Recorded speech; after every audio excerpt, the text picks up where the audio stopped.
100 రూపాయలు. ఎక్కువ 1000 ఇచ్చినా 10,000 ఇచ్చినా 1,00,000 ఇచ్చినా తీసుకోవడం జరుగుతుంది. నా కోసం కాదు, ఇక ఉన్నటువంటి మిత్రులకు చెప్తా ఉన్నా, ప్రజాప్రతినిధులకు కల్లో చెప్తున్నా, నేను ఆషామాషిగా సమావేశం కోసం చెప్పడం లేదు. ఎట్లయితే ఓట్ల ముందు ఇల్లు తిరిగి ఓట్లు అడుగుతారో రేపటి నుంచి కూడా ప్రతి గ్రామాల్లో ఇల్లు తిరిగి జోలి పట్టుకొని 100 రూపాయలు తక్కువ కాకుండా ఇంటింటి కాడ 100 రూపాయల చందా వసూలు చేయాలి.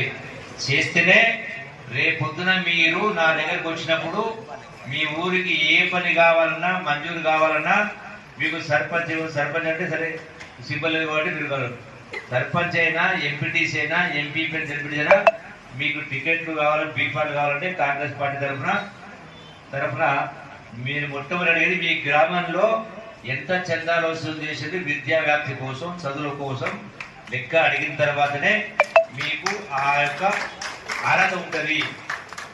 నేను స్పష్టంగా చెప్తా ఉన్నా, మీ నుంచి కాకపోతే నేను కూడా వచ్చి జోల పడతా ఇంటింటి కావచ్చు.